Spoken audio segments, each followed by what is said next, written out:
List লৈ লওঁ আৰু চলাই নথওঁ ন, যেতিয়া আহিব অন কৰি দিম। ঠিক আছে।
Hello, Dr. Choudhury.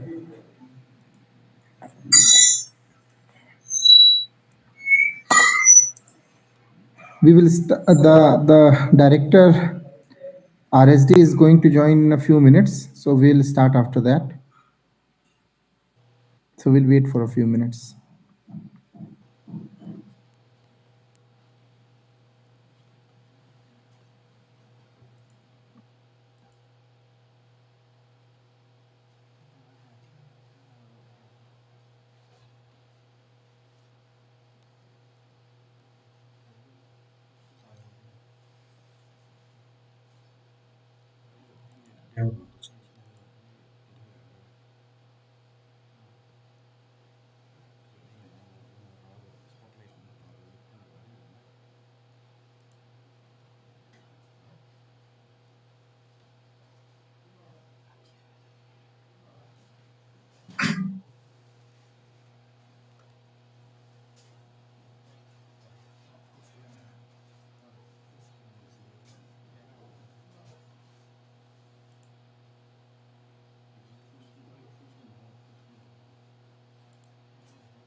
Good afternoon, everyone. The RSD director is in a meeting. He will be joining in a few minutes, but he asked to start the program. So again, good afternoon, everyone. As you are aware, IGNOU is celebrating a 1-month Yoga Mahotsav through a series of programs in various regional centers. As a part of this celebration, IGNOU Regional Centre Kohima has organized this national webinar on the importance of yoga in human health and diseases. Before starting the program, I would request you all to kindly stand up for the Kulgit. I will request Lima to play the Kulgit.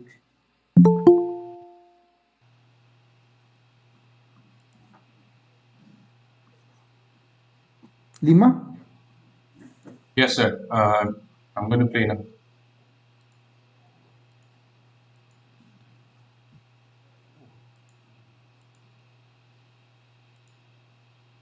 Lima, please play the Kulgit.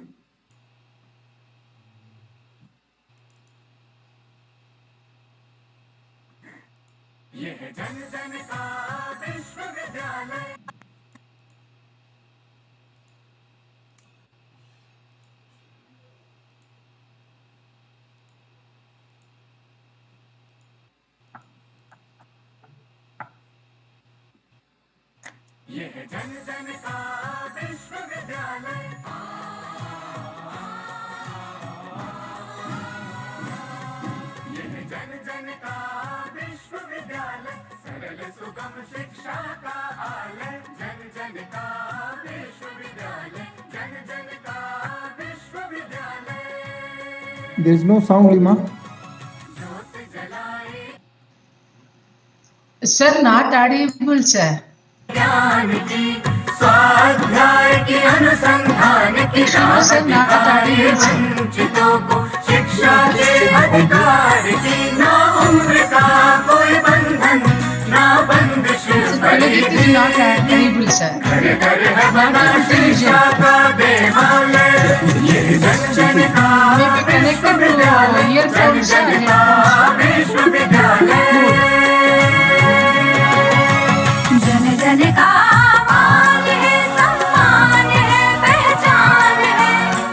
जन का मान सम्मान पहचान है राष्ट्र का आह्वान है वरदान है अभिमान है राष्ट्र का आह्वान वरदान अभिमान है सर्व सुलभ सर्वोत्तम शिक्षा का है वादा मुक्त और दूरस्थ शिक्षा का महान यह जन जन का विश्वविद्यालय जन जन का विश्वविद्यालय देश विदेश पटल पर भूषित नवाचार से सज्जित गुणवत्ता से परिपूरित ज्ञान वाणी ज्ञान दर्शन ज्ञान कोश से संचित ज्ञान कोश से संचित सर्वगुण संपन्न शिक्षा का हिमालय शिक्षा का हिमालय यह जन जन का विश्वविद्यालय जन जन का विश्वविद्यालय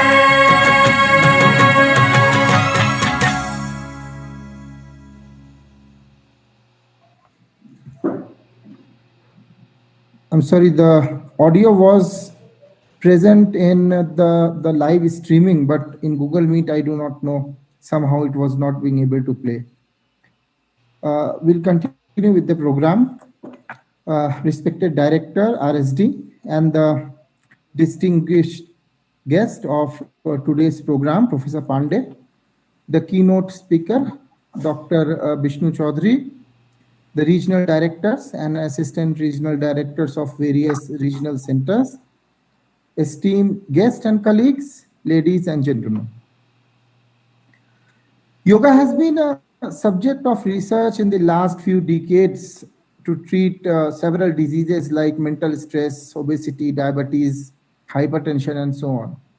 And several studies have shown that yoga can positively impact the body in many ways, including help regulate blood pressure, improve muscular and skeletal problems, and keeping heart in tune. It brings together physical and mental disciplines to achieve a peaceful body and mind. In this today's program, we have with us Dr. Bishnu Choudhury, who will be speaking on the importance of yoga in human health and diseases. Dr. Choudhury is a medical practitioner of Ayurveda with an MD degree in Kayachikitsa. He is working at the Northeastern Institute of Ayurveda and Homoeopathy, Shillong, which is an autonomous institute under the Ministry of AYUSH, Government of India. He has published 3 books on Ayurveda and yoga and published several research papers and book chapters. With over 17 years of clinical, academic, and research experience, he is contributing to providing quality healthcare in the northeastern region of the country using Ayurveda and yoga. I now request Dr. Choudhury to deliver his keynote address. Dr. Choudhury. Thank you, sir. Dr. Timir, sir.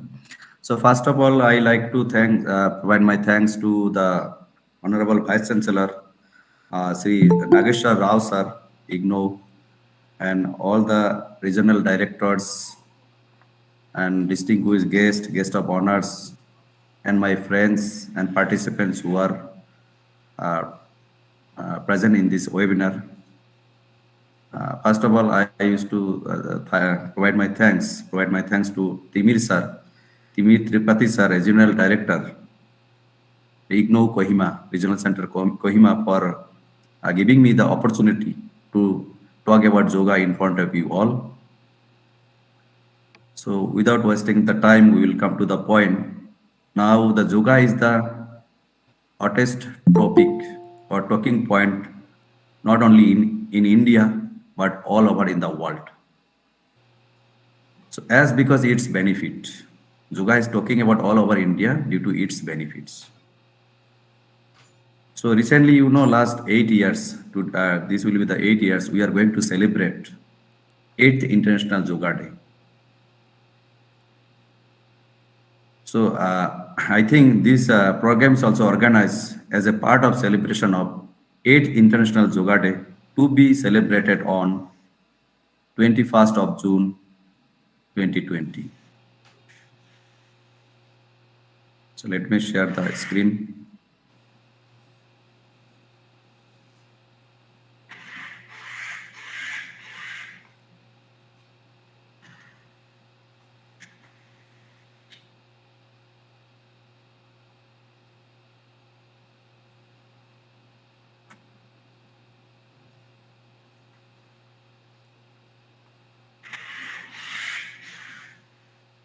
So screen is visible?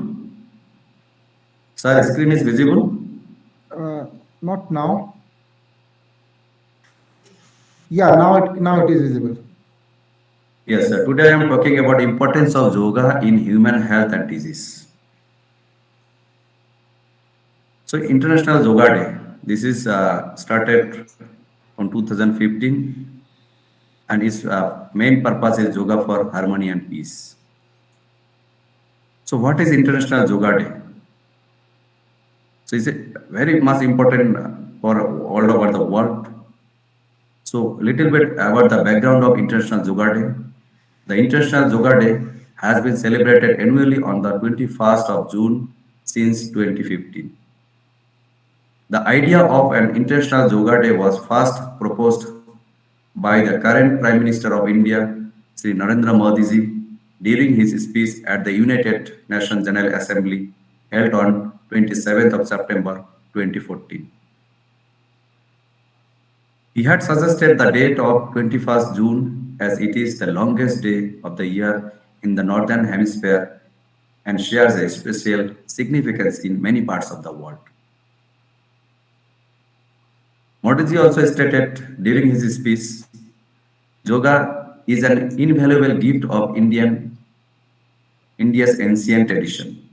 It embodies unity of mind and body and well-being. He also told yoga is not an award exercise only, but to discover the sense of oneness with yourself, the world, and the nature. By changing our lifestyle and creating consciousness, it can help in well-being. This is the statement made by Sri Narendra Modi ji while he is talking about the adoption of International Yoga Day program for in the all over the India, all over the world during 2024 in UN General Assembly speech.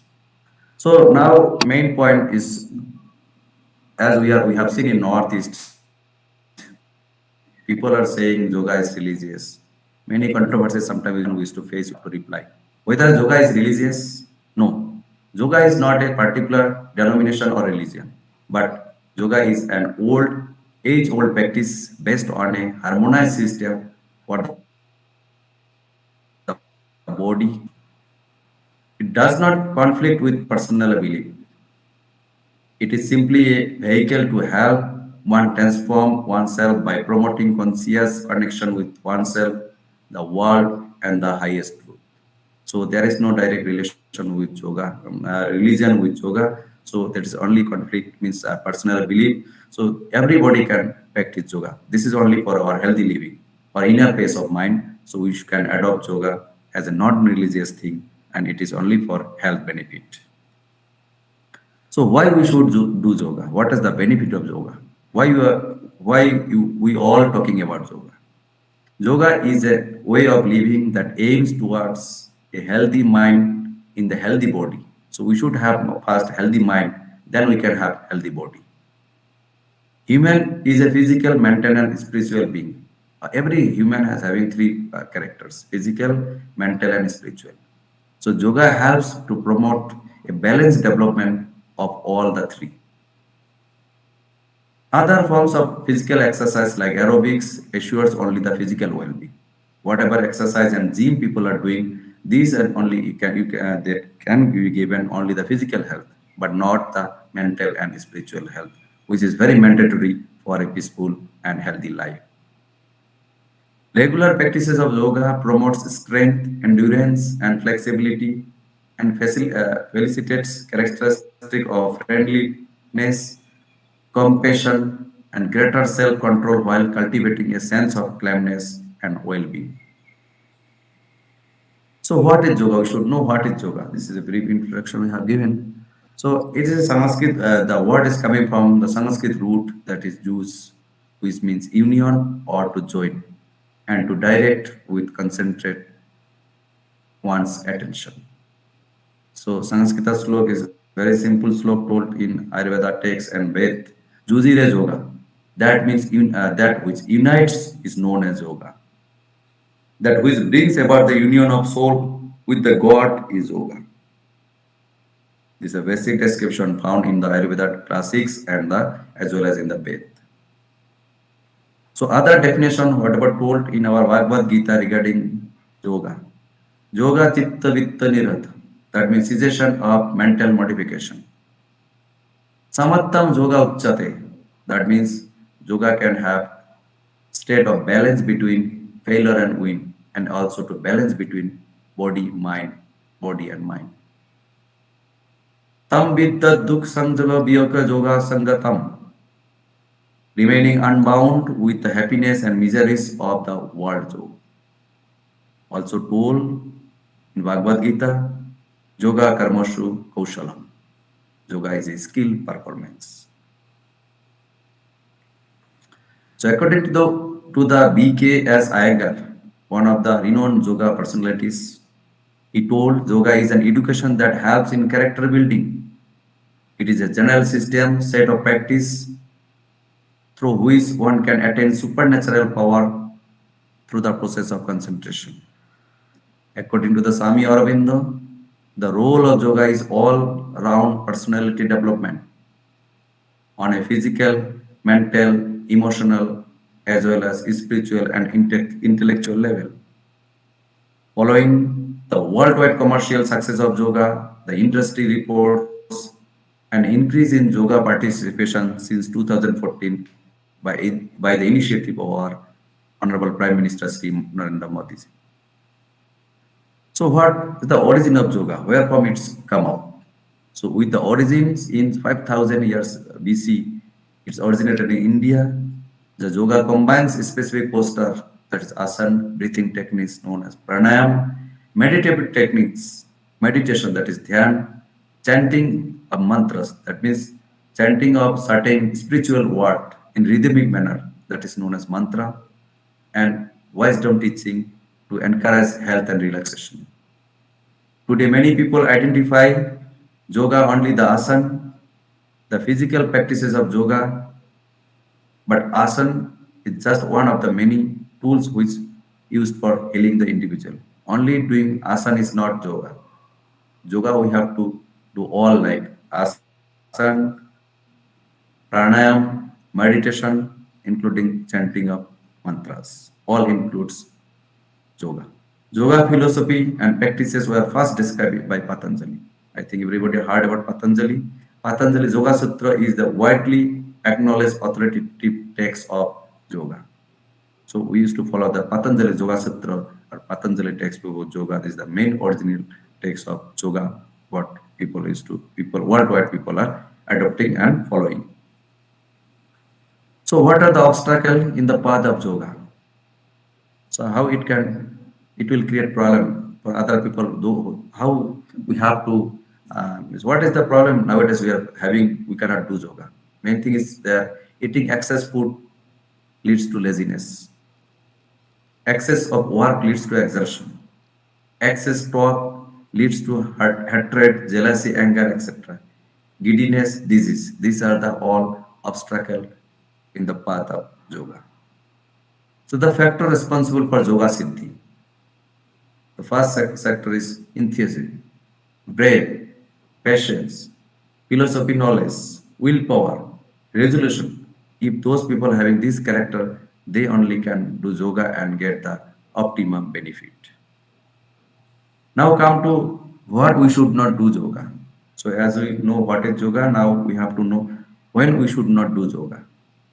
That's everywhere some precaution, indication and contraindication there we must follow. Randomly we cannot do yoga. Some principle is there we must follow before starting yoga. Yoga should not be performed in a state of exertion, illness, in a hurry or in the acute stress condition.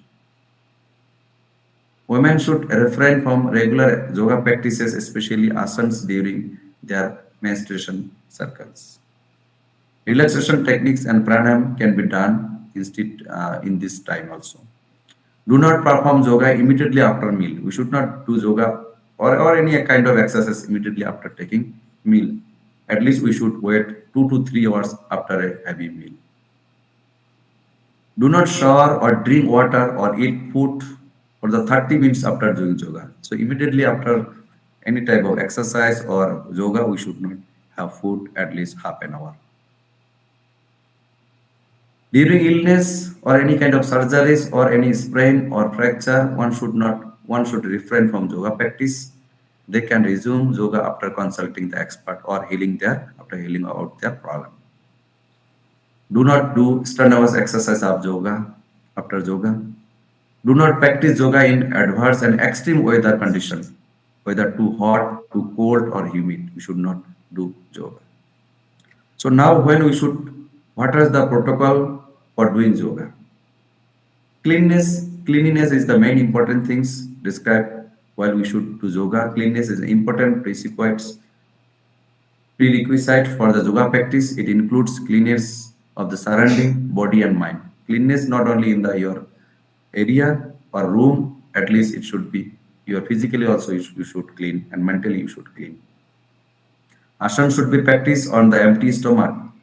Consume a small amount of honey in lukewarm water if you feel weak. Otherwise, we can do empty stomach also. Bladder and bowels should be empty before starting yogic practices. Practices session should start with a prayer or invocation as it creates a conducive environment to relax the mind.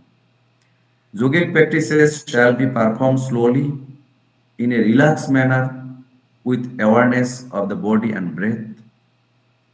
A warm-up or loosening exercise or stretching before asanas is mandatory to avoid injuries. Immediately, we should not start the heavy or the major asanas. So slowly we join movement or little bit jogging type, what we used to say, and after that we should start the main yoga practices. So other indications like asana should be done slowly and one should move to advanced posture with practice. So hard postures we should not do at the very beginning. Slowly we should start with the easiest posture and slowly we should go to the advanced postures. Try to add sattvic food. It's mentioned in Ayurveda and yoga therapist also, yoga courses also. So we should have the sattvic food. That means if you can avoid meat, eggs, onion, garlic, so it is good. We can avoid. It's not mandatory. We should not take, but if we avoid, it is good. Stay hydrated before going to into yoga practices. We are supportive and comfortable clothes. That is very important. Light and comfortable cotton clothes are preferable to for easy movement of the body. Yoga should be practiced in a well ventilated room with a pleasant draft of air. Use a mat with a good grip to do yogasans. Be aware of breathing while doing yogasana. Breathing, holding is very important when we have to exhale and inhale. That we should take the suggestion from the yoga expert. So complete the yoga session with relaxation technique to the cool down. Do not hold the breath unless it is specially mentioned to do so during the practices. Breathing should be always through the nostril unless instructed otherwise. We should not take the mouth breathing for any condition. If any other usually we never suggest to have mouth breathing. If somebody is having mouth breathing, that means he have some problem. So do not hold the body tight or give undue jerk to the body. We should be relaxed mode. We should do the yoga practices, perform the practice according to the one's capacity. So sometimes somebody can do half an hour or somebody can do 1 hour. It will depend on the condition and this own capacity. So there is no fixed timing. It will depend on the personal capacity. There are some contraindication and limitation of each yoga practices that we should follow. Yoga session should end with a meditation, deep silence, a sankalp or santipat. So these are the basic points we should follow while starting yoga therapy or yoga practices. So Patanjali Yoga Sutra also mentioned 8 limbs of yoga, that 8 folds of path of yoga. These 8 folds they are yam, niyam, asan, pranayam, pratyahar, dharana, dhyan, and samadhi. The purpose of these 8 limbs of discriminative enlightenment or self-realization and health benefit. Yam is 5 types. Yam means code of restraint, abstinence, and self-regulation. It includes is again divided into 5. Ahimsa, that is non-violence. Satya, that is we have to tell truth. Asatya, non-stealing. Brahmacharya, we have to preserve our energy. Niyam, that means observance, practices, and self-training. Asanas are the postures, suitable and discipline of breath and pran, regulation and control. Respiration control means breathing practices. Pratyahar, that is withdrawal of sense, bringing inward. Dharana, that is concentration. Dhyan, that is meditation. Samadhi, that is deep absorption, meditation in its higher state, the state of perfected concentration. So these are the different description of pranayama. As I told, this is the breathing practices. So now come to the asana. How importance of yoga for physical and physiological benefit. Physical and physiological benefit. How it can help.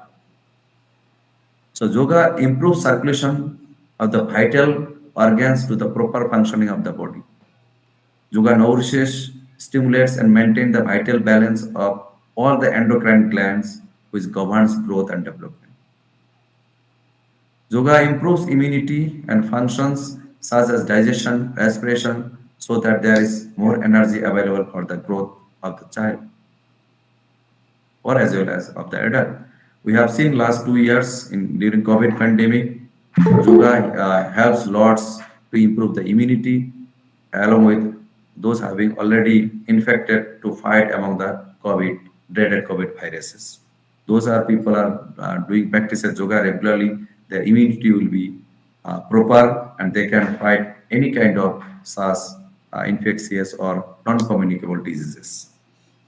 Yoga helps in establishing a regular and easy menstrual cycle. Yoga increases the supply of fresh blood to the brain and thus enhance the mental capacity. As I told, it also help to regulate the menstrual cycles. So we have seen those many ladies, girls are suffering from PCOD. So one of the gynecological disorders and infertility. Those are doing regularly yoga. That can be prevented as well. That can be cured by the practices of yoga therapy. So importance of yoga in the terms of physiological and emotional benefits. Yoga helps a child to become self-controlled or a less prone to extreme behavior by regulating endocrine functions. Yoga checks laziness and lethargy, which sometimes characterized by adolescence phase. Yoga builds up self-confidence, remove shyness and self-consciousness. Yoga also controls the arousal of emerging sexual urges. So yoga corrects brooding and melatonin in girls by regulating pituitary and pineal functions. So as a whole, we can say yoga can control all of our bodily functions.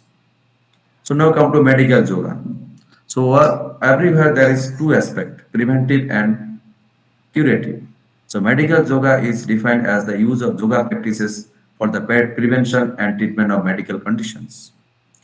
Beyond the physical elements of yoga, which are important and effective for strengthening the body, medical yoga also incorporated appropriate breathing techniques, mindfulness, and meditation in order to achieve the maximum benefit. So modern medicine has made enormous progress in the controlling communicable diseases. Communicable diseases means the infectious diseases including malaria, diarrhea, like COVID or any respiratory infections. Over the past centuries, such as it is now, the non-communicable diseases has reached the epidemic proportion and caused by the majority of death worldwide. Now, very less people are dying by the infectious disease. Now, people are dying slowly. That's as a treating as causing as a silent killer like diabetes, heart diseases, many such diseases which are non-communicable. That is not transferring one to another. Communicable diseases that can be transfer one to another. Non-communicable diseases now and non-communicable diseases are due to the lifestyle. These are a leading cause of death nowadays. These are silently killing our people. Recent research has shown that yogic and mindfulness-based practices can positively impact the body in many ways, including helping to regulate blood glucose, that is diabetes mellitus, and keeping the cardiovascular system healthy. That means our heart will be more healthy. It also has been shown to have important physiological benefits as the practice of yoga can help to increase the alertness and positive feelings and decrease negative feelings of aggressiveness, depression, and anxiety. So when we have to prescribe medical yoga.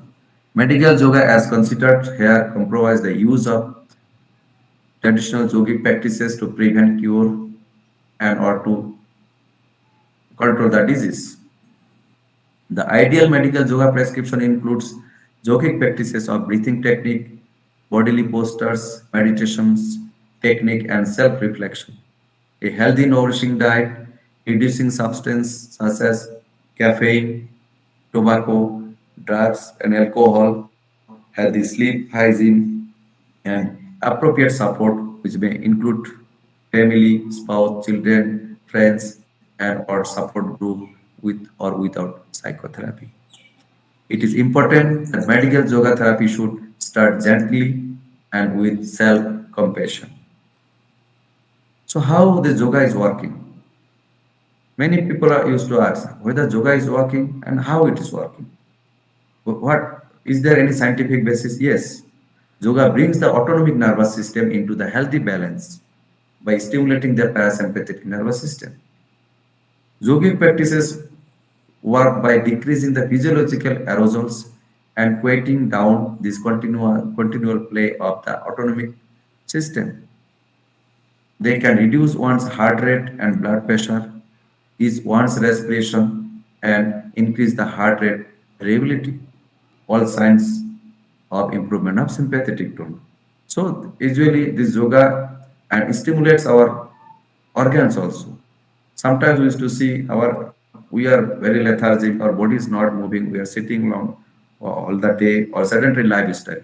So every organ specific some yoga postures is there. If you do that, organs used to stimulate or specific exercise of that organ can help to proper secretion of enzymes and hormone so that the person will be healthy and their functions of all the glands will be normalized so that we can have a healthy life. So we will come to few example of different yoga postures. So few are standing yoga postures like Surya Namaskar. Surya Namaskar is very popular exercise, not exercise, it is yoga. We can do Surya Namaskar, there is 12 steps. If you do all 12 steps 10 times in a day, morning and evening 2 times, then we can prevent many diseases and cure many diseases too. So what is the benefits? It stimulates and balance all the system of the body, including endocrine, circulatory, respiratory, and digestive system. It improves blood circulation all over the body. This is the 12th step of Surya Namaskar. Surya Namaskar removes carbon dioxide from lungs and replaces it with oxygen and increase mental clarity by bringing oxygenated air blood to the brain. These balance the transition period between childhood and adolescence in growing children. The solution to the sun, that is Surya Namaskar, is an ideal practices to the increased awareness and best to health and well-being. Therapeutic use of diabetic patient and obesity and longevity of life is found very effective in obesity and diabetic patients. So every yoga postures having certain contraindications. So Surya Namaskar cannot do. The people are having fever, backache, acute inflammatory conditions, pregnancy, sciatica, or high blood pressure. In certain condition, we should avoid Surya Namaskar posture. This is tree pose. This improves the neuromuscular coordination, balance, endurance, and alertness. Also exercises of hip, knee, and gluteus. So precaution we should take to this. Please avoid these practices in case of vertigo, varicose vein, and obesity. That is known as Tarasana.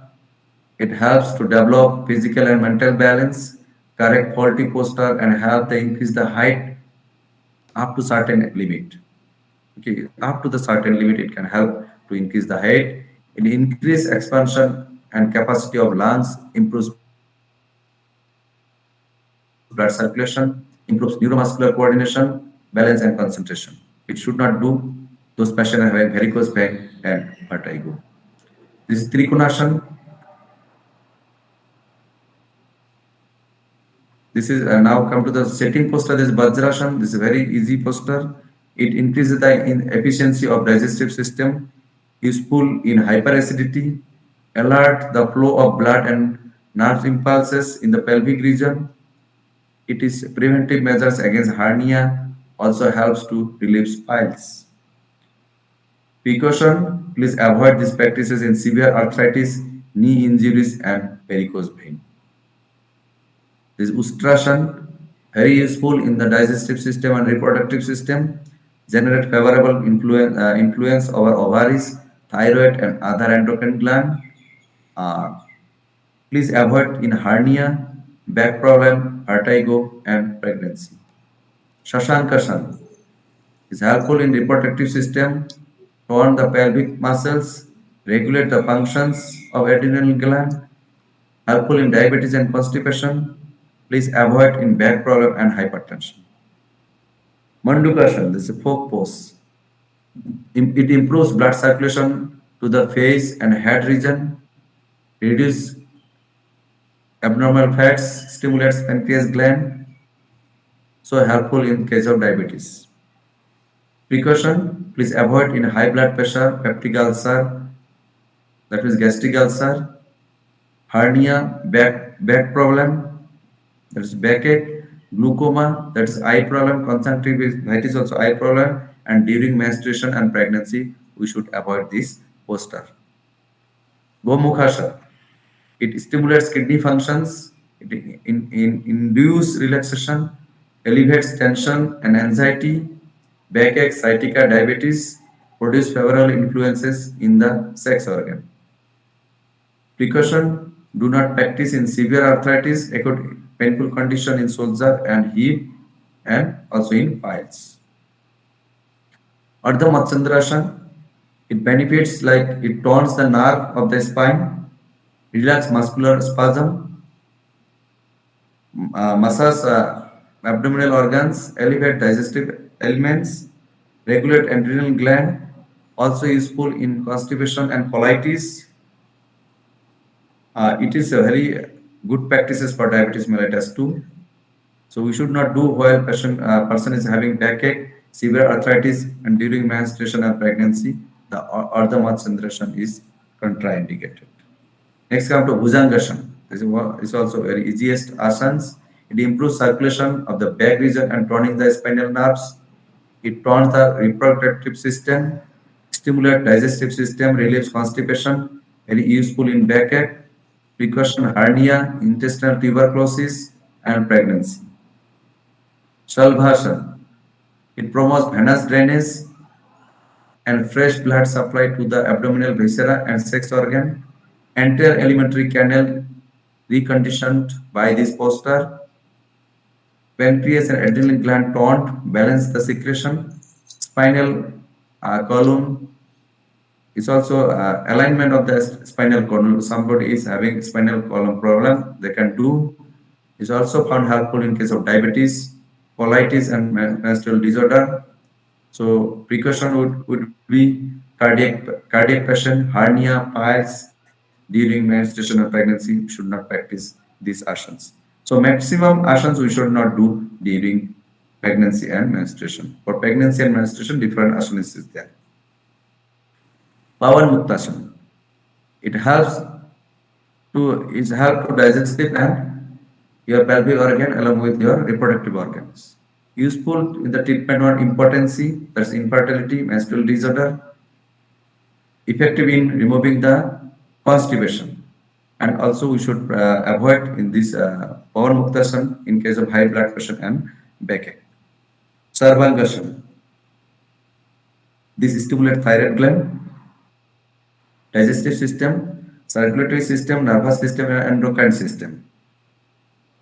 It also tranquilizes the mind, relieve mental and emotional stress, relieve hemorrhoids, useful in asthma, bronchial asthma, diabetes, colitis, impotency, and giddiness.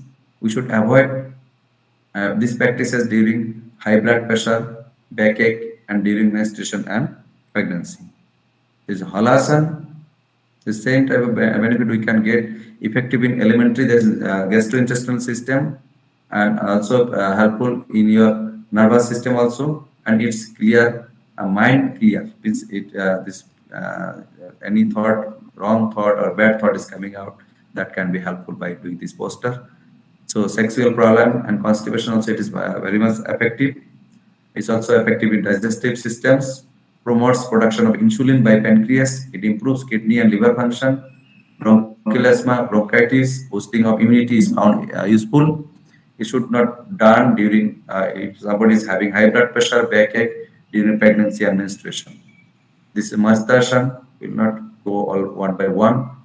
So this Shavasana, you see, this is not an easy posture. Shavasana means sleeping down. It's not like this. It is a very relaxing technique. It relaxes the whole psychophysiological system, promotes good muscles, muscular equilibrium and relaxation, helps in psychosomatic disease, induce better sleep. So we should avoid these practices in case of low blood pressure and depression. This is Pranayama. Anulam Vilom Pranayam, everybody knows how to do Anulam Vilom Pranayam, I think. This pranayam ensures the whole body is nourished by the proper supply of oxygen. Carbon dioxide is efficiently expelled and from the blood and purified toxin from the body. Brain centers are stimulates. It also induces tranquility, clarity of thought, and concentration. It's also found helpful in anxiety and insomnia. So Ujjayi pranayam is useful in case of digestive problem, and it also cures indigestion, prevent aging, cures thyroid disorders. Contraindication is depression, dull, lethargic, and introverted people. Kapalbhati, one of the popular exercises, Kapalbhati, it cures obesity, diabetes, high cholesterol, and digestive system problem.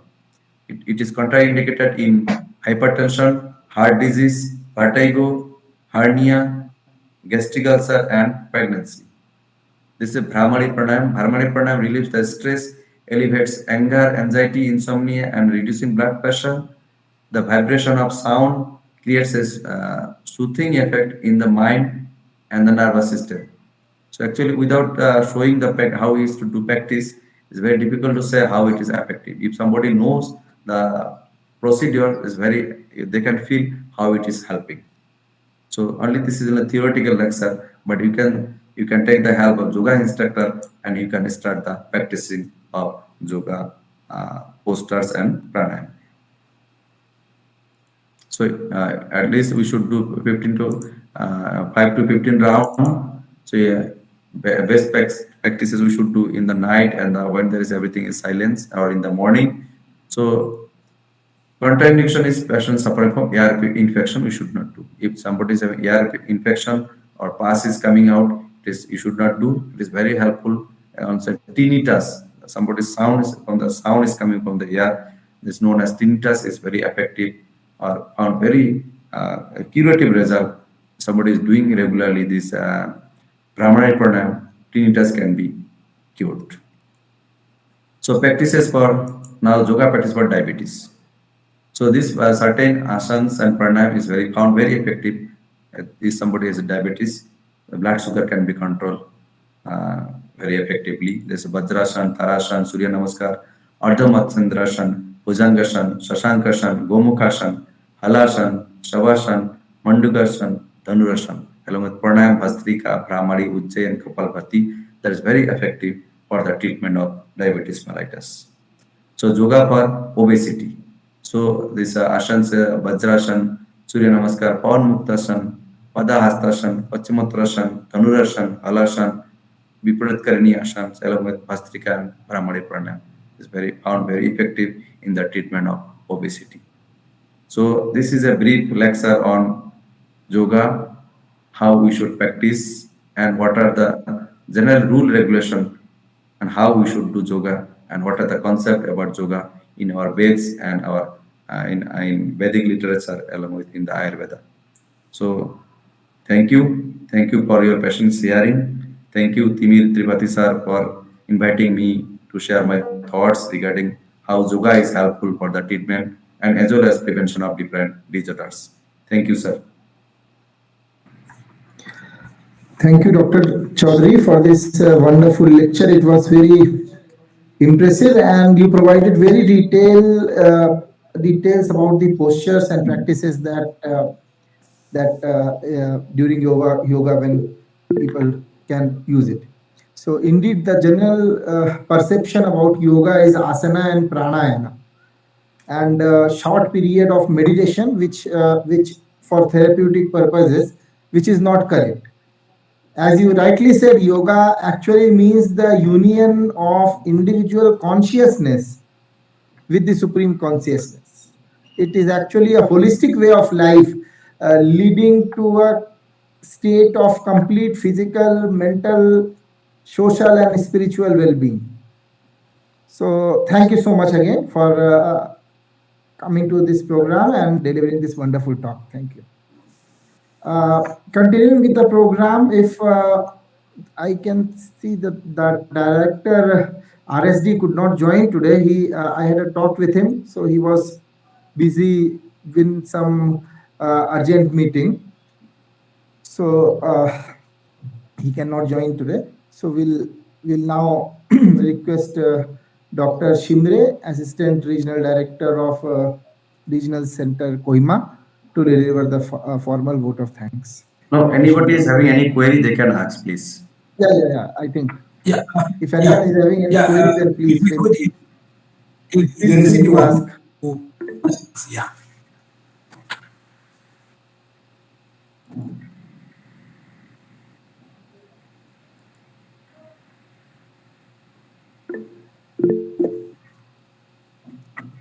Yeah, Miss Rosie Kinney, you want to ask something? Please speak. No? Okay. Anyone else? If you want to ask if you have any query, comments, then it will be very good.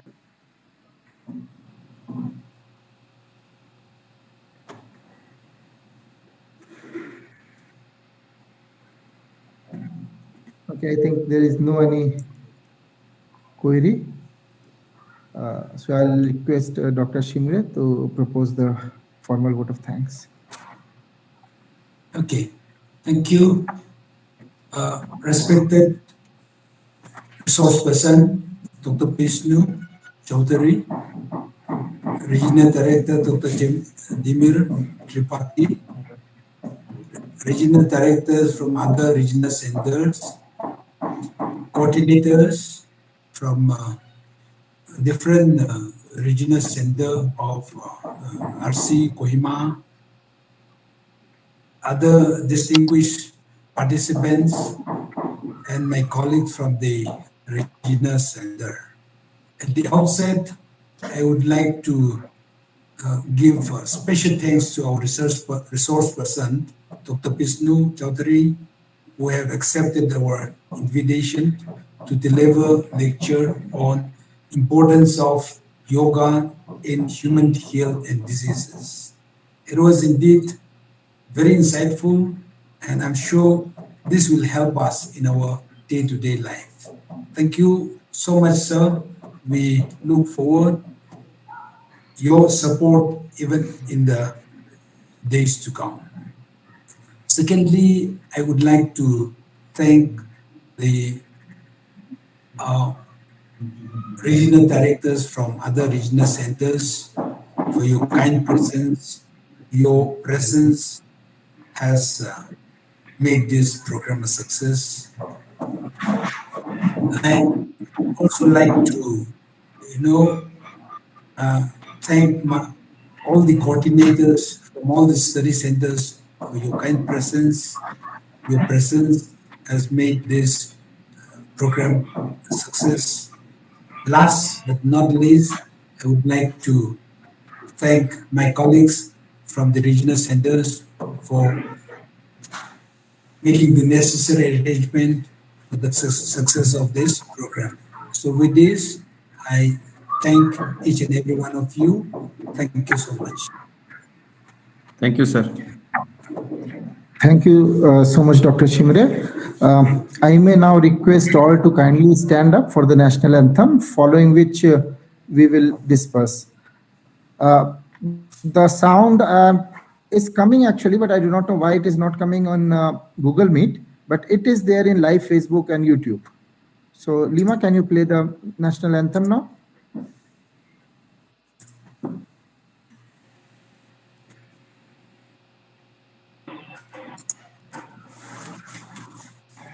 Jana Gana मन अधिनायक जय हे भारत भाग्य विधाता पंजाब सिंध गुजरात मराठा द्राविड उत्कल बंगा विंध्य हिमाचल यमुना गंगा उच्चल जलधि तरंगा तव शुभ नामे जागे तव शुभ आशीष मांगे गाहे तव जय गाथा जनगण मंगलदायक जय हे भारत भाग्य विधाता जय हे जय हे जय हे जय जय जय जय हे।